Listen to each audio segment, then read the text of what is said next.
Audio Jungle. నా పేరు గుణరామ్. నేను సైబర్ క్రైమ్ పోలీస్ స్టేషన్ నుంచి వచ్చాను. నేను ఇన్స్పెక్టర్గా పనిచేస్తున్నాను. నేను ఇక్కడికి వచ్చిన కారణం ఏంటంటే ఈ రోజుల్లో డిజిటల్ అరెస్ట్ అనేది చాలా విపరీతంగా జరుగుతోంది. డిజిటల్ అరెస్ట్ జరగడానికి కేంద్ర బిందువు బ్యాంక్. అది ఎస్బీఐ, యాక్సిస్ బ్యాంకా, ఇంకో బ్యాంకా ఏదైనా ఒక బ్యాంక్. నేరం అనేది ఖచ్చితంగా ఇక్కడి నుంచి జరుగుతుంది. ఆ జరుగుతున్నట్టు నేరం ఏ విధంగా జరుగుతుందన్న దాని మీద మీ అందరికీ అవగాహన ఉండాల్సిన అవసరం ఉంది. డిజిటల్ అరెస్ట్ పేరుతో లేకపోతే ఈ సైబర్ క్రైమ్ ఫ్రాడ్స్ పేరుతో సుమారుగా మన ఆంధ్రప్రదేశ్లో ఈ సంవత్సరం అంటే జాన్యువరి నుంచి ఇప్పటివరకు 800 కోట్ల రూపాయలు పైబడి డబ్బులు పోయినాయి అంటే ఒక్కసారి మీరు గమనించండి. బ్యాంక్కి ఏదో కస్టమర్ వచ్చాడు, ఆయన డబ్బులు ఆయన ఇష్టం కదా, ఆయన ఏదో పేరు చెప్పాడు, నేను రాసేసుకున్నాను, ఆ పేరు కరెక్ట్గానే ఉంది, నేను చెక్ చేశాను, నా పైన ఆయన చెక్ చేశాడు, ఆ పైన ఆయన చెక్ చేశాడు, పంపించేశాం అంటే కుదరదు. ఎందుకంటే ఇంటర్నెట్ బ్యాంకింగ్ ఫెసిలిటీ పేరుతో మీరు చాలా ఫెసిలిటీస్ మీ కస్టమర్స్కి మీరు ఏర్పాటు చేశారు. మీలాగే భారతదేశంలో అన్ని బ్యాంకులు ఏర్పాటు చేశాయి. కానీ ఏర్పాటు చేసిన దాన్ని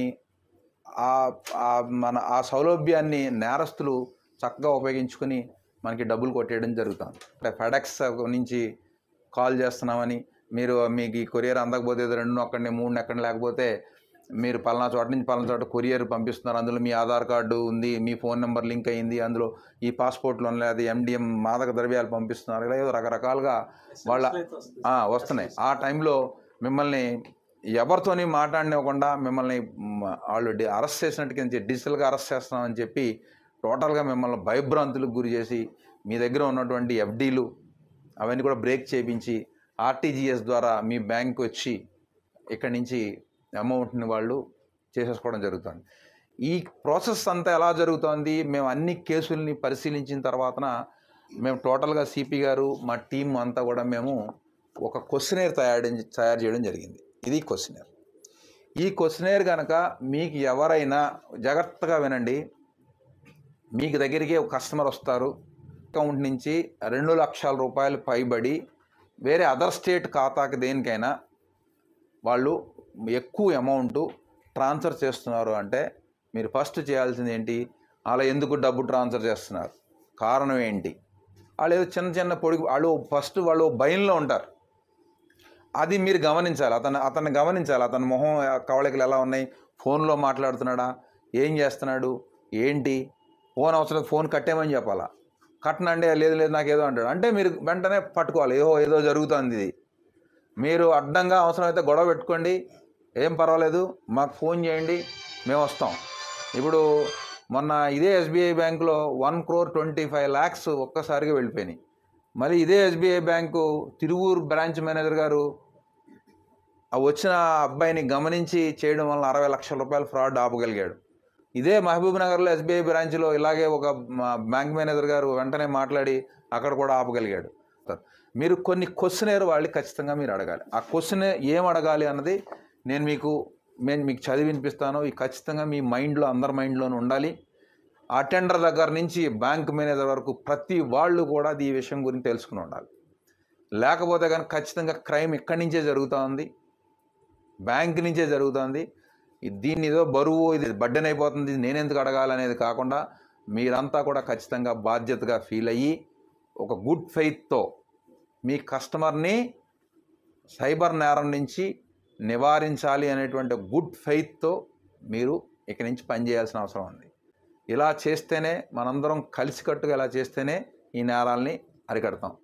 దీని గ్రావిటీ ఎంత ఉంది అంటే లాస్ట్కి మన దేశ ప్రధానమంత్రి గారు మన్ కీ బాత్ కార్యక్రమంలో డిజిటల్ అరెస్ట్ గురించి చెప్పేటువంటి పరిస్థితి వచ్చింది అంటే ఈ నేరం తాలూకా తీవ్రత ఏ విధంగా ఉందో మీరంతా గమనించాలి. మళ్ళీ ఫామ్ నెక్స్ట్ ఎవరికో పంపిస్తారు, నెక్స్ట్ బ్యాంకు మీరు వచ్చింది కదా అని ఇలా గీసేసి సంతకాలు పెట్టేసేసి మనం ఇలా చేసేస్తామంటే మాత్రం ఇక్కడి నుంచి కుదరదు. తేడా వచ్చిందంటే మీరు కూడా కేసుల్లో ఇరుక్కుంటారు. టార్గెట్ పీపుల్ ఎలా గుర్తించాలి అంటే 2 లక్షల రూపాయలు పైబడి తన SB అకౌంట్ నుంచి, సేవింగ్స్ అకౌంట్ నుంచి ఎవరైతే నెక్స్ట్ కరెంట్ అకౌంట్స్ ఉంటాయి కదా, ఆ కరెంట్ అకౌంట్కి RTGS ద్వారా ట్రాన్స్ఫర్ చేయాలని అనుకుంటారో వాళ్ళని మీరు ఫస్ట్ టార్గెట్ గ్రూప్గా మీరు గుర్తించాలి. గుర్తించి అయ్యా ఎందుకు చేస్తున్నారు, ఏం క్వశ్చన్ అడగాలంటే మీ పేరుతో అరెస్ట్ వారెంట్ జారీ అయిందని ఎవరైనా మిమ్మల్ని భయపెట్టారా? మీరు స్పందించకపోతే వెంటనే అరెస్ట్ ఆర్డర్ అమలవుతుందని బెదిరించారా? మీ మీద నాన్ బెయిలబుల్ కేసు నమోదైందని చెప్తున్నారా? మీ కేసు లా ఎన్ఫోర్స్మెంట్ ఏజెన్సీలకు పంపించామని బెదిరిస్తున్నారా? అరెస్టుకు ముందు ఇది మీకు చివరి హెచ్చరిక అని బెదిరించారా? మీ ఖాతాలో అనుమానాస్పద లావాదేవీలు గుర్తించామని చెబుతున్నారా? మీ ఫోన్ నెంబర్ క్రిమినల్ కార్యకలాపాలకు లింక్ అయిందని భయపెడుతున్నారా? విదేశాలకు కొరియర్ ద్వారా పంపుతున్న ల్యాప్టాప్లు, పాస్పోర్ట్లు, సిమ్ కార్డులు, మాదక ద్రవ్యాలు వంటి నిషేధిత వస్తువులు మీ పేరుపై ఉన్నట్లు ఎయిర్పోర్ట్లో గుర్తించామని చెబుతున్నారా? మీరు నిషేధిత కంటెంట్, ఉదాహరణకు చైల్డ్ పోర్నోగ్రఫీని యాక్సెస్ చేశారని ఎవరైనా బెదిరించారా? ఈ లావాదేవీకి సంబంధించిన వ్యక్తి మీకు వ్యక్తిగతంగా తెలుసా? డిజిటల్ అరెస్ట్, ఫైన్ లేదా నాన్ బెయిలబుల్ కేసు పేరుతో మీపై ఒత్తిడి తెచ్చి డబ్బులు ట్రాన్స్ఫర్ చేయాలని చెప్పారా? మీరు ఎవరితోనైనా ఫోన్లో మాట్లాడుతున్నారా? సిబిఐ, కస్టమ్స్, ఈడీ లేదా పోలీస్ అని చెప్పి మీకు వీడియో కాల్ చేసి చూపించి భయపెట్టారా? లింక్ లేదా ఈమెయిల్ ద్వారా డబ్బులు పంపాల్సిందిగా ఒత్తిడి తెస్తున్నారా? మీ బ్యాంకుల్లో ఉన్న ఫిక్స్డ్ డిపాజిట్లు రద్దు చేసి డబ్బులు పంపమని భయపెడుతున్నారా? మీకు గల ఆదాయ వనరులు 1 సంవత్సర కాలానికి లెక్కగట్టి దానిలో సగం డబ్బులను పంపమని బెదిరిస్తున్నారా? ఈ ఖాతాకు గతంలో మీరు ఎప్పుడైనా నగదు చెల్లింపు చేశారా?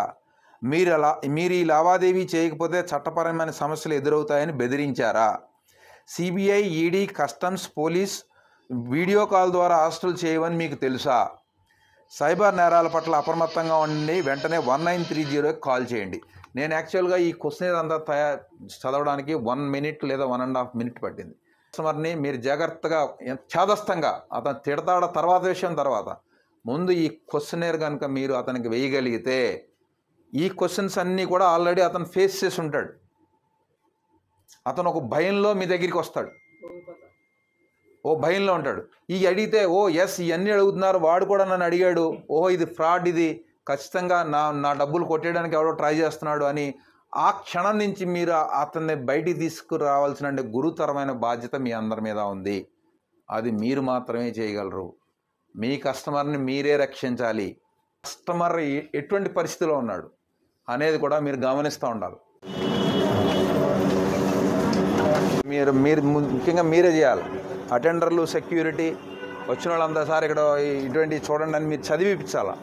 ఏమంటే ఇదే బయట బోర్డు, పెద్ద బోర్డు పెట్టండి, ఫ్లెక్సీ పెట్టండి, నేను మీకు సాఫ్ట్ కాపీ పంపిస్తాను, పెద్దది పెట్టండి. వచ్చిన వాళ్ళని వెళ్ళే వాళ్ళని చదివించాలి.